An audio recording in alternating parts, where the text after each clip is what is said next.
Et bonjour, nous voici pour une nouvelle interview avec un invité tout spécial. J'ai l'honneur d'accueillir dans un instant Jean-Luc de Warter. Il est tout spécial parce que dans les autres épisodes, nous avons vraiment été abordés de façon très concrète comment vous allez pouvoir passer à l'action, comment comprendre ce qui vous bloque aujourd'hui dans votre déploiement et dans le déploiement de votre activité. Qu'on a été touché le subconscient, on a été touché les peurs, on a été touché le fait de rajouter du kiff, de faire des choses qui sont alignées avec nous-mêmes, avec notre valeur. Et aujourd'hui, j'avais envie d'aller revoir non pas ce qui nous empêche d'avancer, ce qui nous bloque, mais plutôt ce qui nous porte, ce qui nous fait donner un second souffle, ce qui en fait englobe notre choix d'être entrepreneur, notre choix d'être thérapeute ou coach. Et pour cela, c'est un invité tout spécial parce que c'est littéralement le message qu'il porte au monde et c'est ce qu'il nous propose de vivre avec lui, c'est Jean-Luc Dewarter. Et donc on se retrouve tout de suite. Et comme annoncé, nous voici là pour un nouvel épisode avec cette fois-ci Jean-Luc Dewarter, entre Belges, puisque Jean-Luc est belge, moi aussi. Euh, Rapide introduction, Jean-Luc, il a plein de casquettes. Il est entrepreneur, il est coach, il est consultant et il est auteur. Et depuis 2010, il a accompagné des centaines de milliers de personnes et généré aussi plus de 10 millions d'euros. Jean-Luc est dernièrement auteur du livre Business Bénédiction.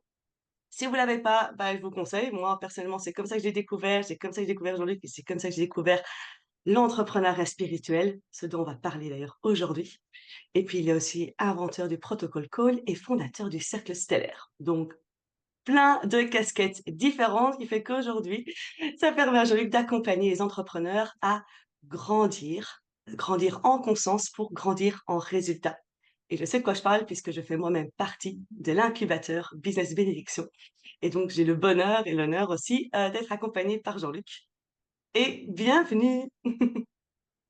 Bah écoute, merci beaucoup pour ton introduction, Séverine. C'est un bonheur pour moi aussi de pouvoir accompagner des personnes comme toi euh, qui sont ouvertes à entendre des choses qu'elles n'ont pas l'habitude et qui sont aussi prompts à tester, à essayer, à mettre en place, à voir si ça fonctionne pour soi ou pas. Et moi, c'est quelque chose que j'apprécie beaucoup chez toi, c'est cette dimension de passer à l'action. Et ça, c'est porteur. Et voilà, moi, j'achèterais plutôt du Séverine Janssen que du Bitcoin aujourd'hui. J'ai grande foi dans ce que tu vas développer dans les années à venir. Donc, merci beaucoup pour cette invitation. Je suis ravi d'être là. Juste un petit truc que je voudrais juste requalifier pour pas donner une mauvaise information aux personnes qui nous écoutent. J'ai généré en fait 10 millions d'euros de chiffre d'affaires en vente pour mes clients. Donc, pas uniquement en vente de mes propres programmes, mais aussi dans un premier temps dans ma carrière où j'ai accompagné des clients à vendre en ligne, à faire du marketing digital. Et donc, pour les clients que j'ai accompagnés et personnellement, on a généré en fait, en gros, 10 millions d'euros de vente, mais ça fait surtout aussi des milliers de vies changées, des milliers de vies touchées, parce que j'ai toujours travaillé avec des personnes qui avaient cette intention-là au point de départ. Donc voilà, juste pour pas que les gens s'imaginent que je suis, tu vois, un golden boy qui a fait des millions sur Internet. C'est pas tout à fait mon histoire et je voudrais pas véhiculer un mauvais message. Mais je trouve ça Sinon, pour encore le reste, mieux. c'est bien. En fait, C'est finalement, vrai. comme message, ça t'a permis de générer 10 millions au total avec les milliers de personnes que tu as accompagnées d'euros. Je trouve ça encore plus porteur que de se dire, bah, c'est moi, voilà, c'est moi qui l'ai généré et je vais juste vous transmettre ça. Non, en fait, je vous accompagne Mm. aussi pour permettre, en fait, ouais, d'atteindre la vie, comme tu me l'as un jour si bien dit, dont tu n'oses même pas rêver. Et ça, c'est, Mhm. ouais, c'est puissant. Bah, merci en Oui, tout parce que cas pour cette si tu veux, autre matière. c'est pas le. Ouais, complètement. C'est pas le lot de tout le monde, tu vois, d'être un entrepreneur avec une grosse boîte, plein de salariés ou de faire des millions. C'est pas le rêve de tout le monde d'ailleurs, c'est pas mon rêve à moi non plus. Mais ça, mon rêve à moi, c'est d'aider des personnes à libérer leur propre ambition naturelle. Et on n'a pas besoin d'être un grand, faire des millions pour pouvoir être vraiment pleinement soi-même. Et ça, ouais, c'est plutôt vers ça que j'accompagne en tout cas. Mm.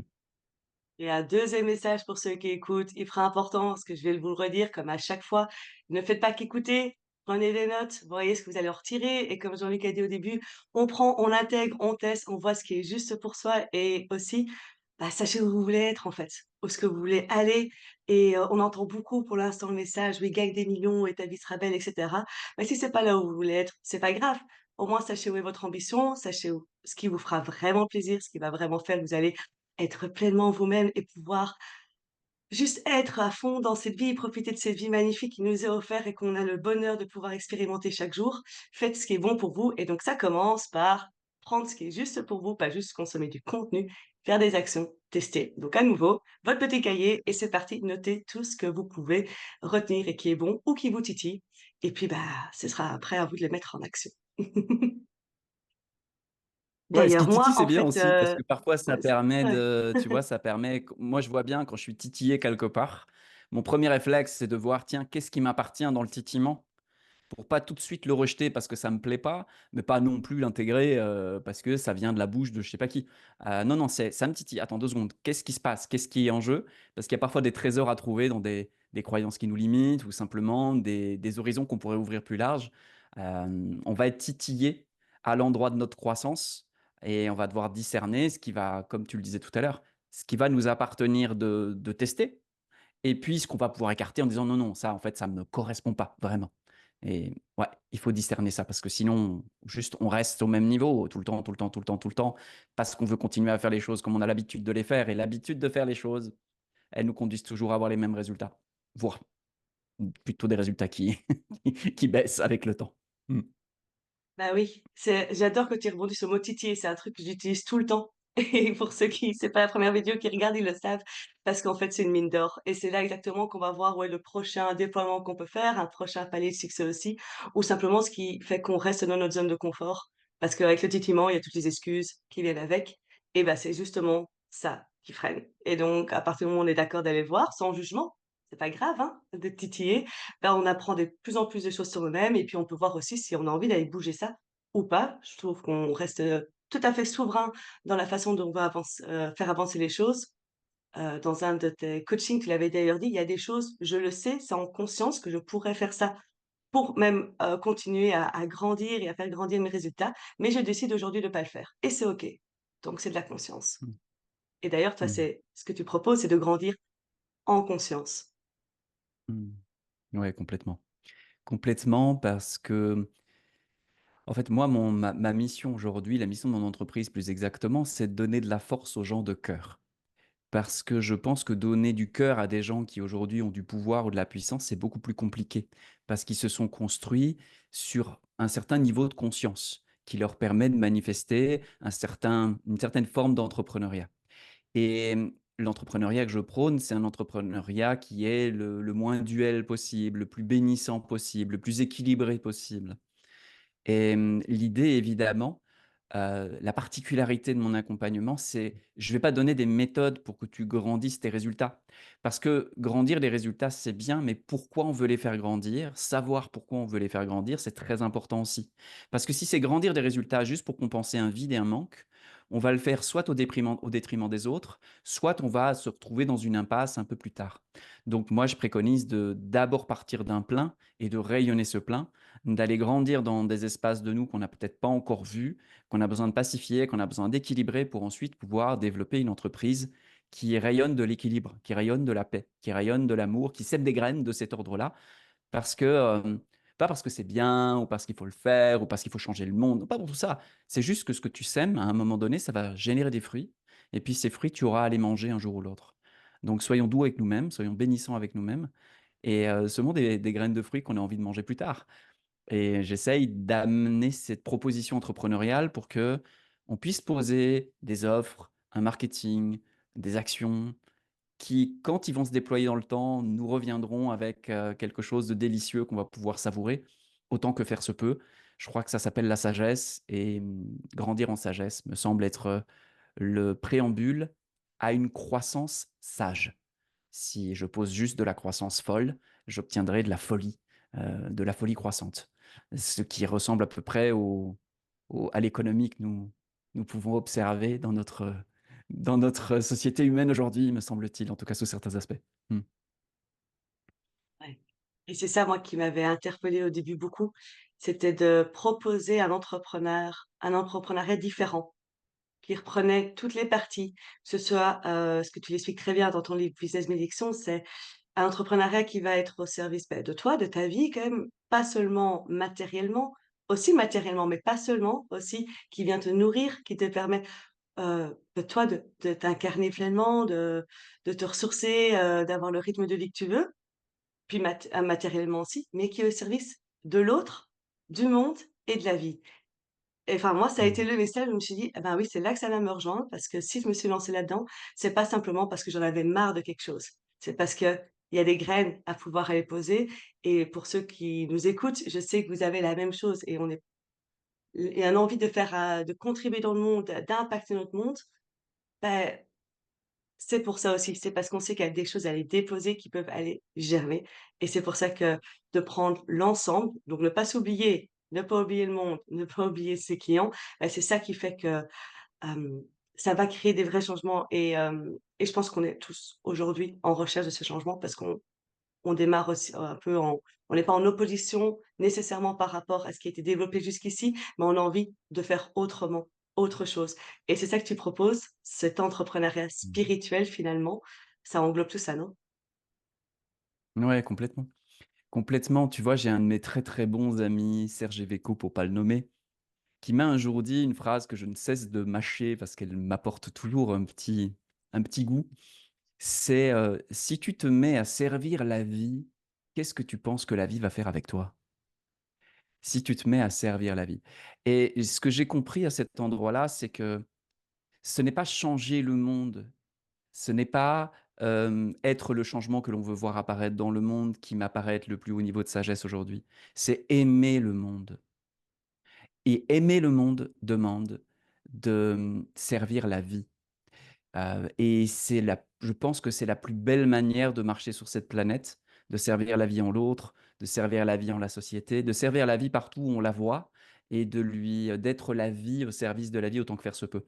Ça, c'est vraiment, comme ça que je pourrais définir l'entrepreneuriat spirituel. C'est une toute petite phrase, mais quand on la fréquente, on fait: «OK, mais ça veut dire quoi être la vie au service de la vie? Comment je fais ça concrètement dans mon marketing?» What? Parce que c'est bien beau tout ça, c'est de la spiritualité, très bien, super. Mais concrètement, on fait comment avec? Parce que si c'est pour avoir une spiritualité et derrière faire le même marketing dégueulasse que n'importe qui, ça a pas de sens. Si c'est, avoir des grandes théories spirituelles et après se comporter comme un abruti dans sa vie personnelle, il y a un truc là-dedans qui va pas. Et l'idée, c'est pas d'être des saints, l'idée, c'est pas d'être parfait. L'idée, c'est d'être lucide. Moi, ce que je prône, c'est juste la lucidité. Lucidité et sincérité, on peut pas faire mieux. Regarder les choses qu'on voit, être lucide avec, et puis derrière, être sincère avec ce qu'on a vu. Et quand ça se passe, eh bien, on se réveille un matin et on fait: «Je dois changer un truc dans mon marketing. Je dois changer le type de client. Aujourd'hui, je dois m'orienter plutôt vers ce type de client et quitter ces clients-là. Parce que c'est ceux-là avec lesquels aujourd'hui je suis vraiment aligné, mon amour va vers eux. Je dois changer quelque chose. Et toutes les petites décisions entrepreneuriales peuvent se prendre depuis cet espace-là. Et c'est ça la petite contribution que j'ai envie d'apporter. C'est une proposition de dire, hey, on peut faire autrement que de courir derrière des choses, que d'essayer d'obtenir des choses pour être. On peut faire autrement. On peut trouver une manière d'être équilibré et de faire les choses depuis cet équilibre. Et oui, on peut faire du marketing comme ça. On peut s'occuper de ses offres, on peut s'occuper de ses clients. Enfin, tu le sais. Il y a moyen de partir de là et de. C'est un peu contre-intuitif au début. Et puis avec le temps, ça devient comme une sorte d'habitude, comme la première fois qu'on monte sur un vélo. Et puis à un moment où on n'est plus capable de faire autrement et on comprend même plus pourquoi les gens font des trucs qui nous apparaissent parfois comme: «C'est bizarre ça, non? Je lui dis ou pas que c'est toxique ça? Faut pas arrête ça tout de suite, c'est pas bon pour toi». Et ouais, et je crois que quand tu vois ça, c'est là où tu te mets à parler, c'est là où tu te mets à essayer de porter ton message. C'est parce que tu vois qu'il y a des gens qui sont en train de se heurter, de se faire mal. Et je pense quand on a un minimum d'empathie, il y a des gens qui en ont plus que moi, mais quand on a un minimum d'empathie, on voit ça et on fait: Je peux pas ne rien faire, ça va pas, c'est pas OK». Et puis on se retrouve à parler, à faire des interviews comme aujourd'hui, et puis à faire des trucs bizarres. Mais tout un chacun, qui regarde cette vidéo fait des choses, évidemment aussi, de son côté. Donc on est tous ensemble là-dedans, tu vois? C'est un truc, ouais, c'est un grand mouvement humain. Ouais, c'est 3 choses, c'est génial. 4. Je vais devoir me calmer pour avant de reposer toutes les questions sur chaque truc. Hem, Tu parles de connaître son pourquoi et ça, on va en reparler juste après parce que pour moi, ça, tu m'as beaucoup aidé à développer, à l'avoir et c'est pas juste le pourquoi, matériel, ou ce que je veux demain ou dans 6 mois. C'est plus grand, de servir Mmh. la vie. Tu dis que cette phrase, ça tourne dans la tête. Moi, ça fait 5 mois qu'elle tourne dans la mienne aussi. Au début, elle se dit: «Bon, comment est-ce que je vais faire?» et puis, ah, voilà et puis parfois on la perd et en fait, quand je la perds, souvent je me sens désaxée donc après de la reprendre, bah, ça permet de faire les choses. Parfois sans attente, enfin souvent en fait, sans savoir le résultat qu'il y a derrière, il y a un lâcher prise total. Il y a juste une fois en me disant: «Bah, je sens que c'est juste, de servir la vie», donc pour moi aussi c'est servir les autres, donner de l'amour et revenir à des valeurs comme ça, où Mmh. voilà, je le fais. Si j'ai pas exactement une stratégie derrière, des attentes de vente, et cetera, ça se déroule et en fait, je vois des résultats qui se font quand même derrière, donc c'est surprenant. Et ça, c'est ce que je voudrais ajouter. Laissez-vous surprendre aussi par le fait de se dire si voilà, vous écoutez, on vous dit comment est-ce que vous pouvez servir la vie. Prenez un temps après cette vidéo pour écrire, pour laisser vagabonder. Heu, j'ai appris qu'il fallait pas trop mentaliser. À moi, ça m'est arrivé, pouf, en prenant le métro comme ça tout à coup. Heu et puis se laisser surprendre, en fait, parce que ça veut dire.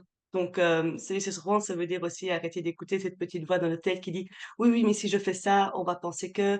Oui, mais si je fais ça, je gagnerai pas assez. Oui, si, mais si, mais si, mais si».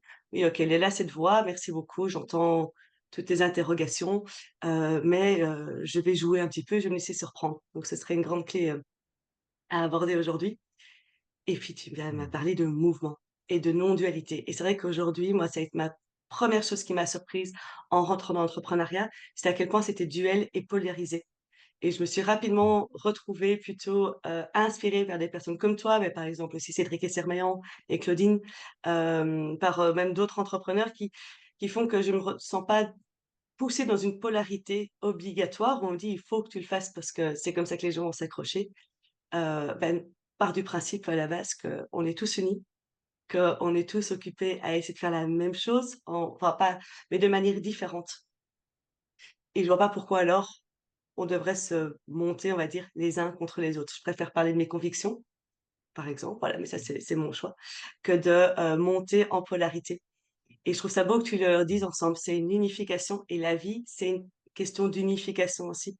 On le dit, hein, le chakra cœur, le chakra couronne, enfin bref, peu importe où on va, on est dans l'unification et dans l'amour, c'est unifié, c'est pas polarisé. Donc servir la vie, pour moi en tout cas, ça fait partie de ça et ça permet de créer un mouvement.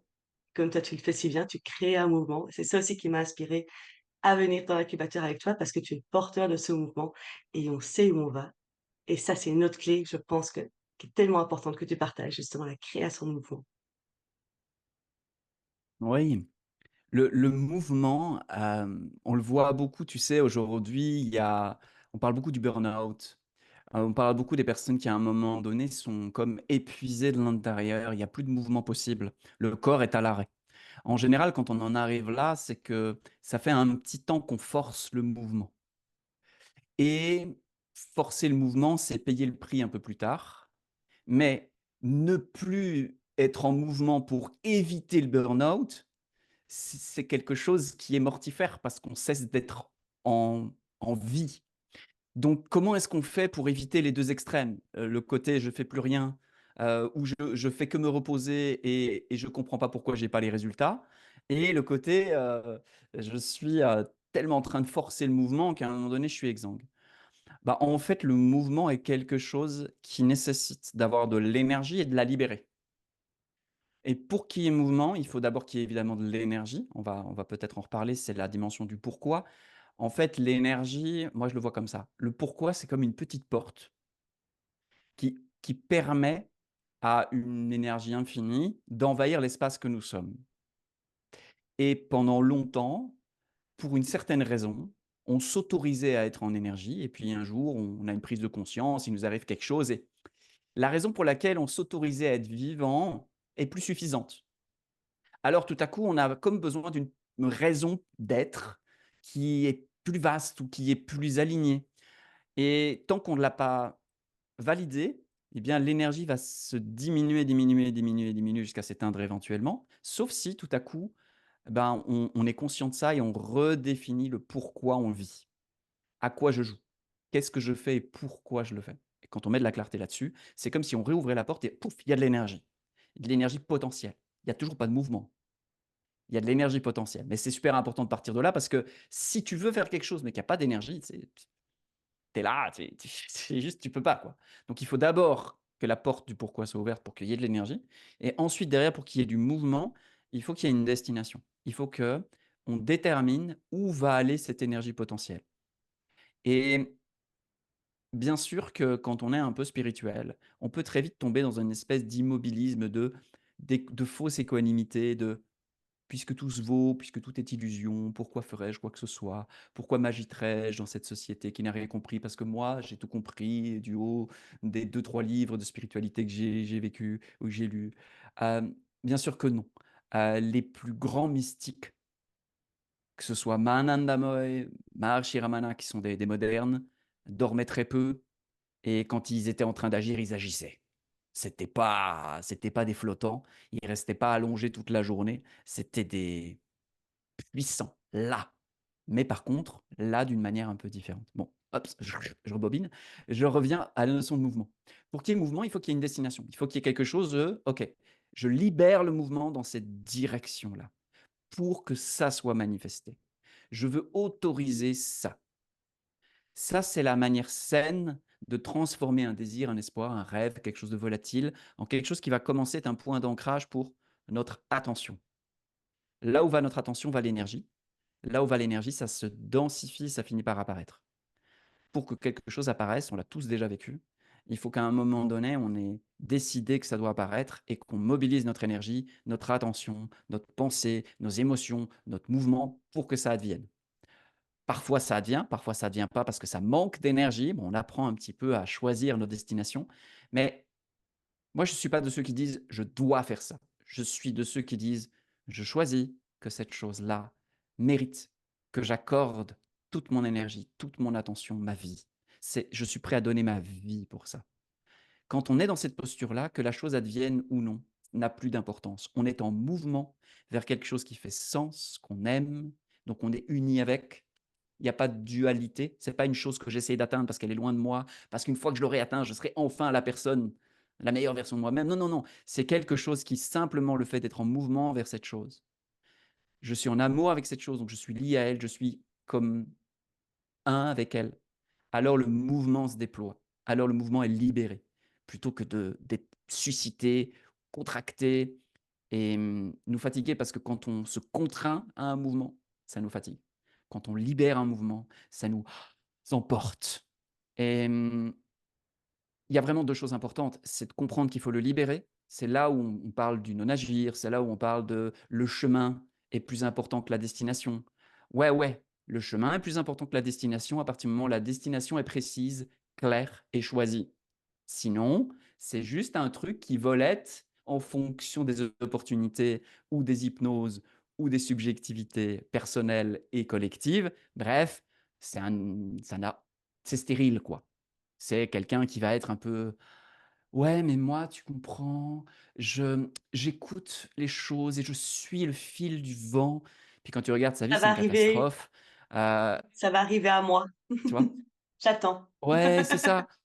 Non, mais j'attends, je sais que la chose juste va j'attends. arriver dans mon univers. Quand ce sera Oui, juste, mais ce sera non. le bon moment.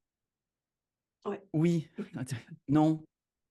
Enfin, oui ou pas. C'est-à-dire que quand j'observe ces personnes-là, hem, si la vie qu'elles ont, ce que ça leur vie démontre, c'est que c'est le chaos, c'est que c'est le bordel, c'est la pauvreté alors que ça voudrait, autre chose, c'est des mauvaises relations alors que ça voulait il faut regarder un on peut juger un arbre à ses fruits, tu vois? Il faut pas présumer d'une théorie. Moi, je ne crois pas à ça parce que je n'ai pas vu de personne qui, dans cette éthérisation de la vie-là, vivent de manière équilibrée sur cette planète.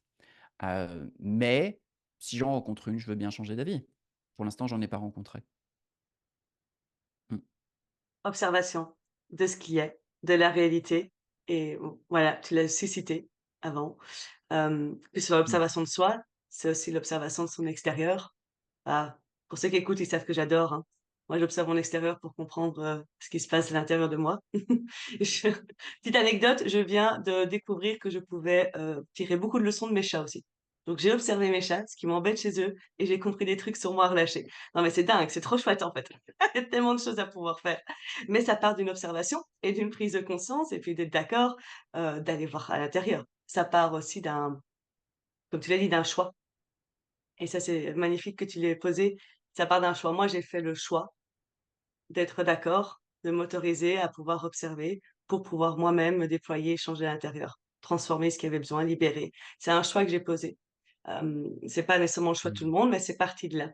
Comme tu dis, c'était pas une injonction, c'est pas je dois le faire parce que je ne peux pas faire autrement, c'était, beh, j'ai envie d'abord et je choisis, et je sais aussi pourquoi. Je le dis toujours et je le dis souvent à mes clientes, c'est la première chose qu'on fait, c'est aussi le pourquoi, parce que je sais pourquoi je le fais. Et ça enlève déjà beaucoup de barrières et beaucoup d'obstacles que cette gentille petite tête n'arrête pas de me remettre devant. Ça me permet aussi de me dire: «Oui, OK, c'est inconfortable, ça fait peur, c'est pas chouette, c'est triste», enfin, mais je sais pourquoi je le fais, donc c'est du carburant, c'est ouais, c'est ce qui permet au moteur de se mettre en marche, donc à l'énergie de pouvoir passer cette porte et justement se déployer, comme tu le dis justement. Pour ceux qui écoutent, on a quand même parlé de Mmh. d'ouvrir la porte de l'énergie, c'est-à-dire savoir le pourquoi, la destination, qui fait que waouh, bah, ça va pouvoir se mettre là, et puis surtout de la faire circuler. Mais et donc là, on va vers la destination. Donc on a ce pourquoi, si je me trompe pas, hein, Jean-Luc, pourquoi c'est la porte où on a ouvert, Mmh. l'énergie revient.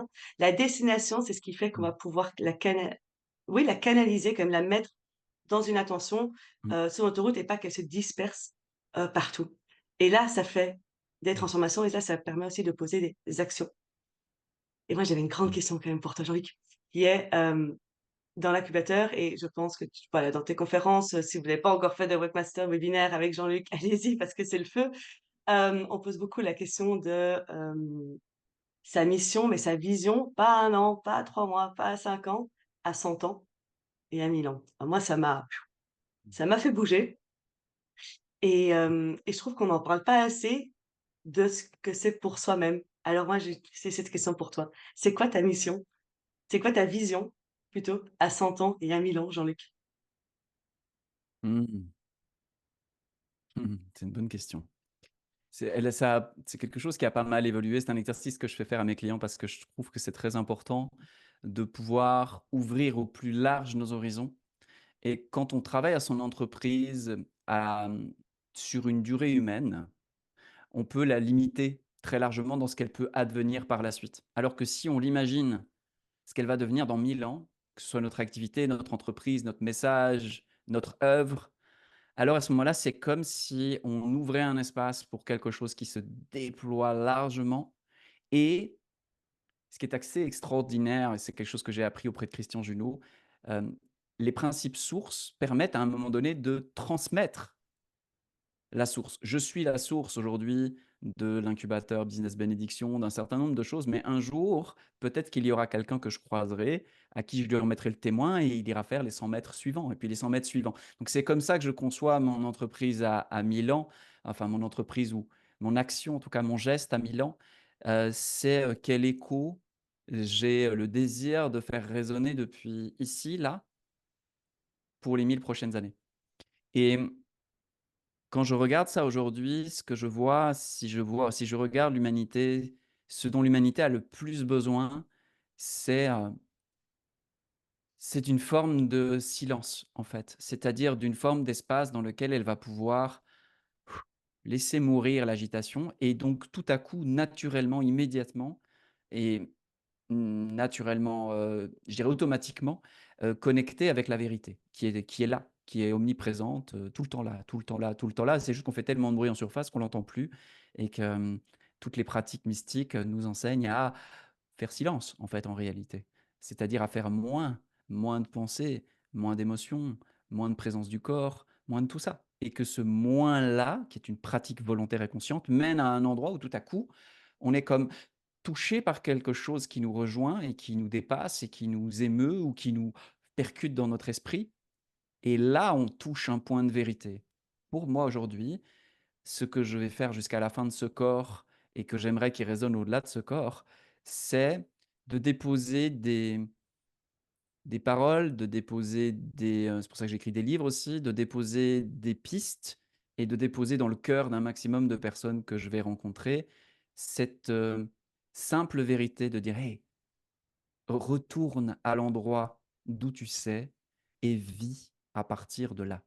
Parce que je crois qu'une personne qui fait ça, c'est une personne qui va rayonner une paix, une capacité d'amour, une joie qui est tellement au-delà de ce que son entourage va être capable de faire, qui vont s'intéresser à elle et que petit à petit, par effet de contagion, dans 1000 ans, l'humanité sera un peu plus sage, un peu plus consciente, un peu plus aimante et un peu plus joyeuse, un peu plus tout ça. Et quand je pense à ça, je me dis: «Ouais, c'est cool. On peut continuer à respirer, on peut continuer à prendre des ressources avec ce corps parce qu'il en a besoin pour survivre». Si c'est dans cette direction-là, ça vaut le coup. Et ça me donne une force, ça me donne une énergie qui dépasse mon énergie personnelle et qui me permet de faire des choses que je serais bien incapable de faire si j'étais pas comme poussé au dos par cette vision. Tu vois, je pense qu'une vision, c'est quelque chose qui t'aspire. Une fois que tu l'as posée, elle exerce comme une sorte de magnétisme sur toi. C'est comme si elle te mettait en mouvement. C'est plus comme si c'était toi qui essayais de faire les choses. C'est comme si ce truc-là te propose des idées, te met en énergie, te fait rencontrer des gens, crée un magnétisme autour de toi et tout ça fait que, tu t'es presque emporté par le truc. C'est plus grand que toi.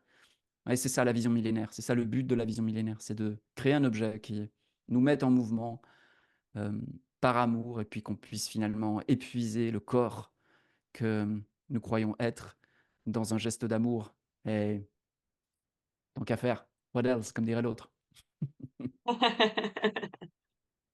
Waouh, ça donne des frissons. Je sais pas pour ceux qui écoutent, mais c'est vrai que ça redonne de l'espace, en fait. Ça redonne du souffle Mmh. et c'est ça, le la puissance. C'est clairement ça, c'est des nouveaux souffles qui permettent justement, même dans des moments qui sont plus durs parce que, bah, à nouveau, entrepreneuriat ou salariat ou peu importe, on reste humain, on reste en réaction, on reste dans le vécu, donc à faire des expériences.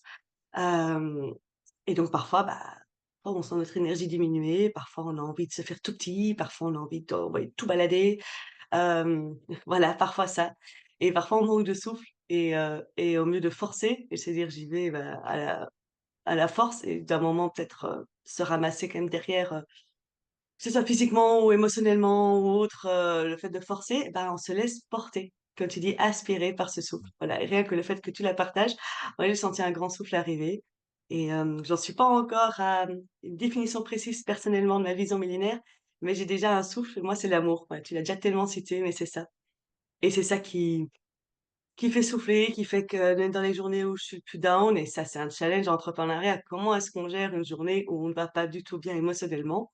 Et ben, Mmh. ça redonne un deuxième souffle et ce n'est plus moi qui force, qui redonne tout, c'est autre chose qui me porte et qui permet, hem, de continuer en fait à poser les actions qui sont nécessaires parce qu'en fait je le fais plus juste pour moi. Je le fais Mmh. bah, pour les autres, pour mes clients, pour le monde, pour plein de choses et heu et ça porte et ça porte et ça nourrit. J'ai une petite question pour toi, mais qui va peut-être parler aussi aux personnes qui nous écoutent. Tu dis, que tu sais que c'est l'amour, tu vois? Une question pourrait être, parce que je sais que quand on pense à une vision, la première chose qui nous vient, c'est plutôt un mot, une émotion, une envie, un désir. C'est quelque chose d'assez, finalement, assez absolu. Et puis on peut se dire: «Mais comment je fais ça pour déployer?» Et ben, en fait, la question que tu pourrais peut-être, avec laquelle tu pourrais peut-être cheminer et puis nos auditeurs aussi, c'est pour toi, quel serait le geste absolu d'amour envers, l'humain ou d'autres objets d'amour que tu voudrais embrasser et aimer infiniment? C'est quoi? Qu'est-ce que tu peux imaginer comme étant le geste absolu? Ça te donnera une petite idée de ton ambition naturelle. Ça te donnera une petite idée de comment ça vit à l'intérieur de toi. Parce que tu pourras pas imaginer quelque chose qui est au-delà de l'amplitude de qui tu es. Et après, si cette chose imaginée devient le véhicule d'un geste d'amour absolu et total, tu peux commencer à t'y dévouer et en t'y dévouant, tu vas attirer à toi toutes les personnes qui résonnent avec ce type de grande vision et tu vas ouvrir un territoire, pour, plein de gens. Le leadership, c'est ça. Le véritable leadership, c'est ça. C'est ouvrir une terre pour marcher ensemble.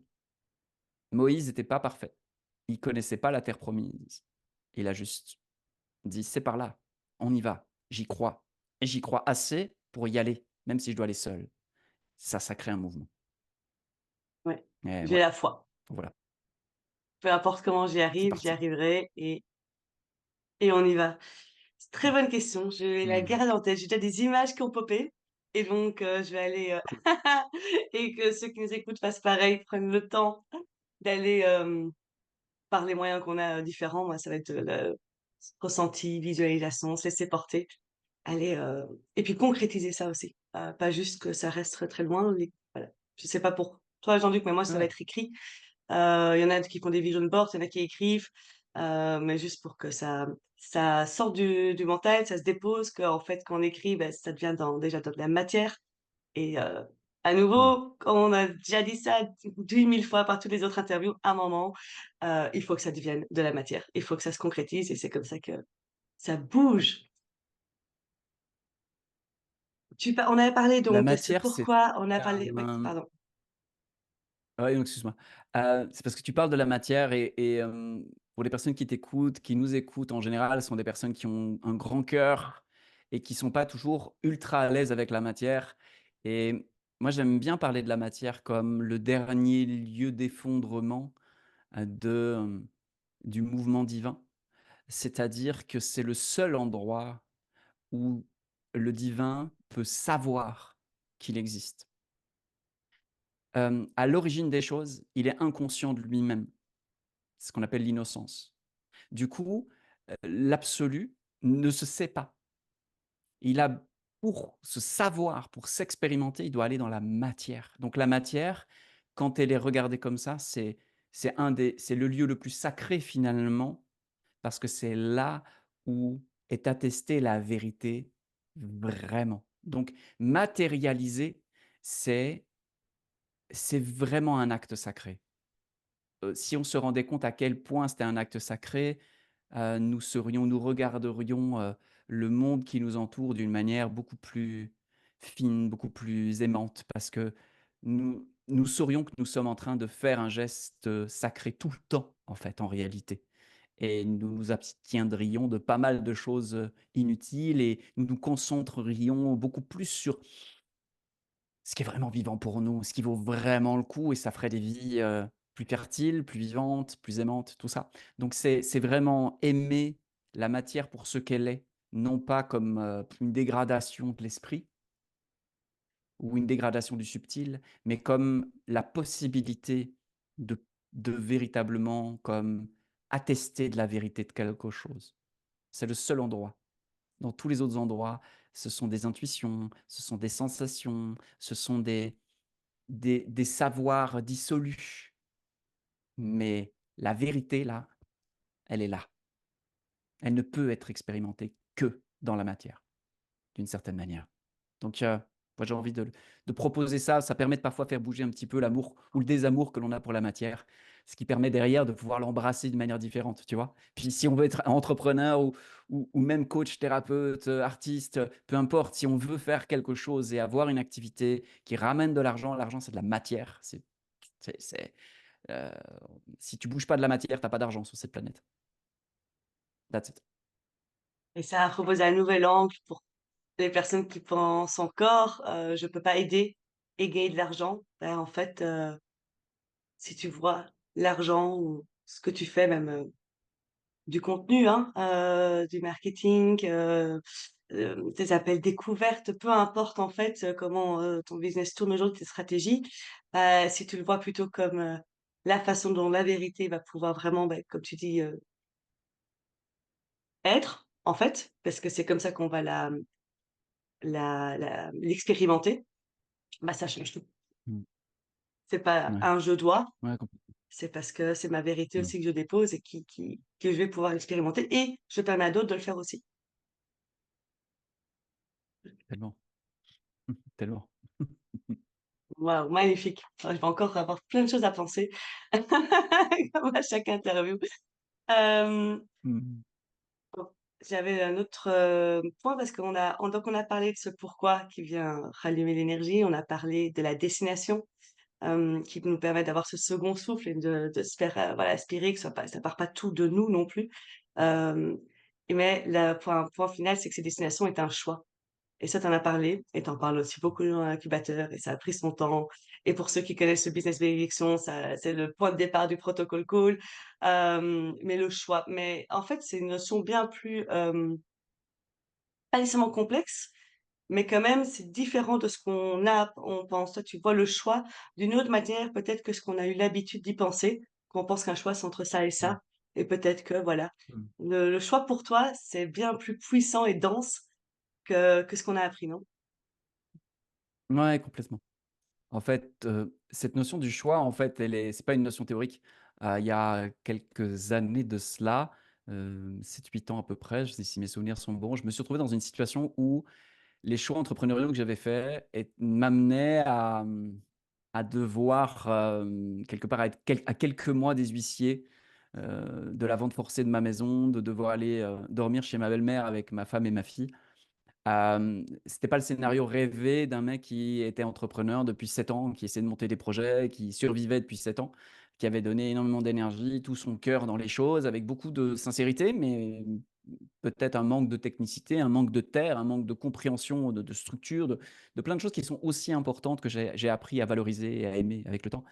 Et en fait, cette situation-là m'a amené à devoir générer des résultats que j'avais jamais générés de toute ma vie et que les gens autour de moi ne généraient pas. Donc je devais comme faire une percée significative.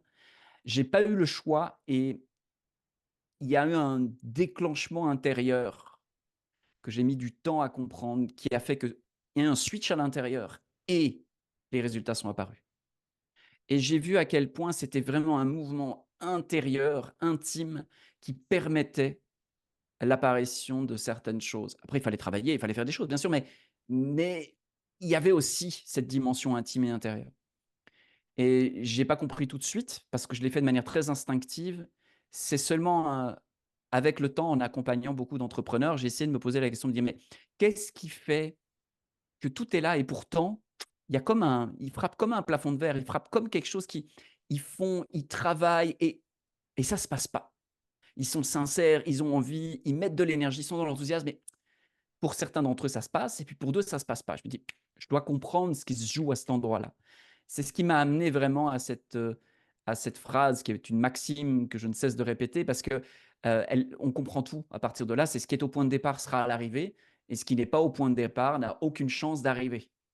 J'ai compris que si au point de départ de ton activité, tu mettais: «Je veux une activité pleine de sens», parce que tu en avais marre de ton patron, de ton salarié, de ton machin et cetera, mais que tu as pas mis l'argent au point de départ, tu auras une activité pleine de sens qui rapporte pas une thune.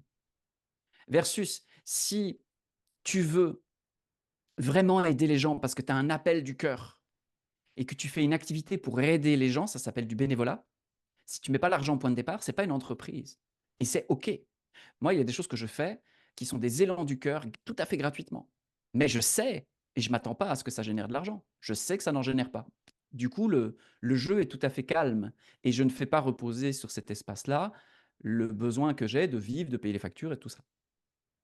Bien, pour revenir au point, hem, cette notion du choix, elle est fondamentale tout simplement parce que, ou bien on peut courir derrière des horizons qui sans cesse reculent, ou bien on peut changer ce qui est au point de départ.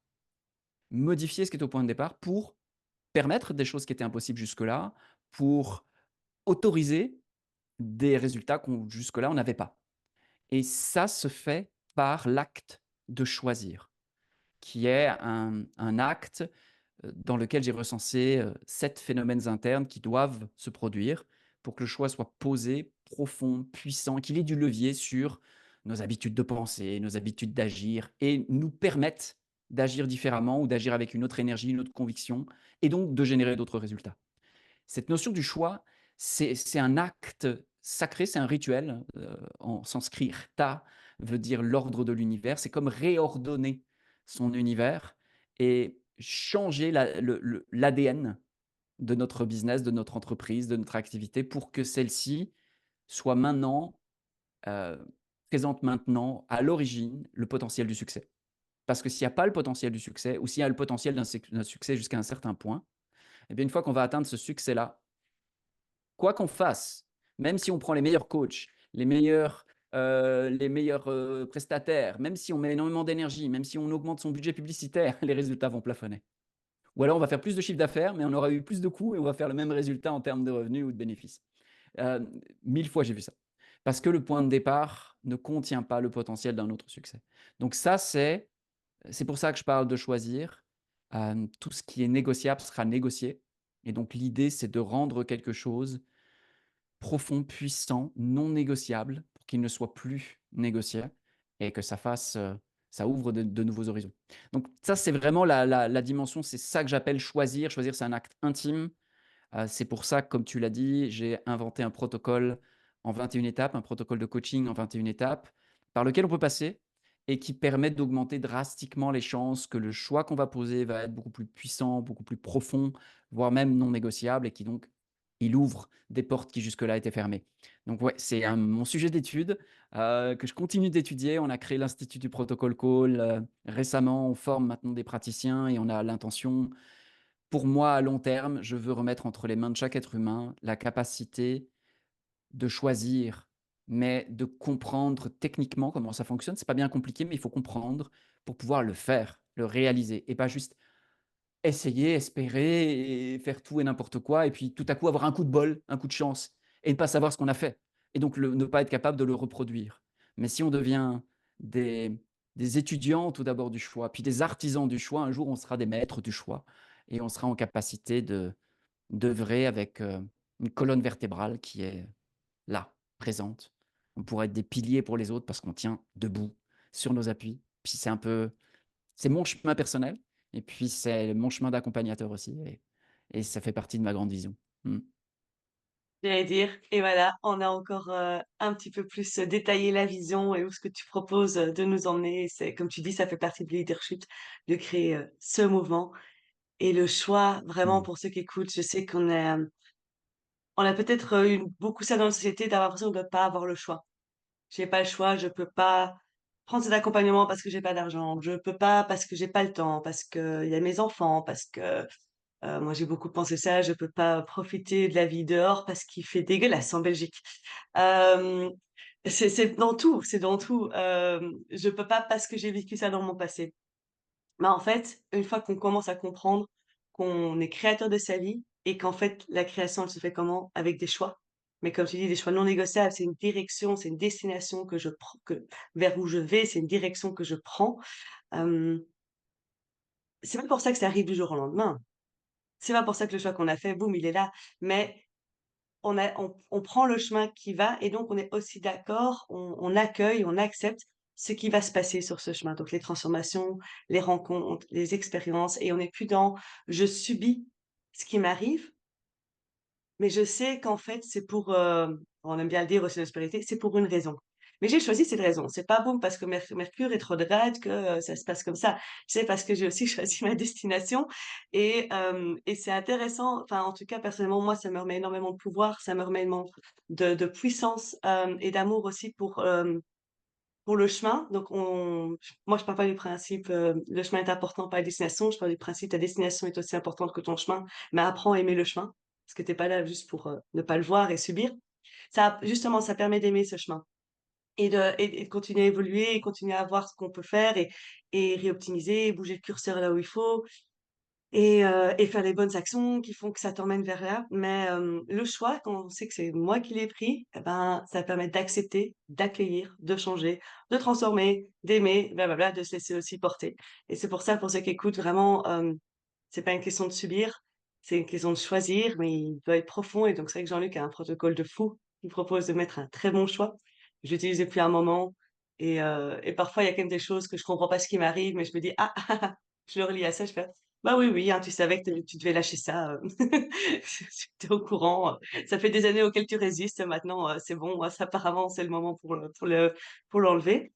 Et moi, je rajoute une couche, c'est que je vais en plus à un moment déblayer le chemin par rapport à tout ce qui pourrait encore me retenir en stress, en peur qui vienne du passé, en poids émotionnel ou en croyances limitantes. Je viens bouger ça pour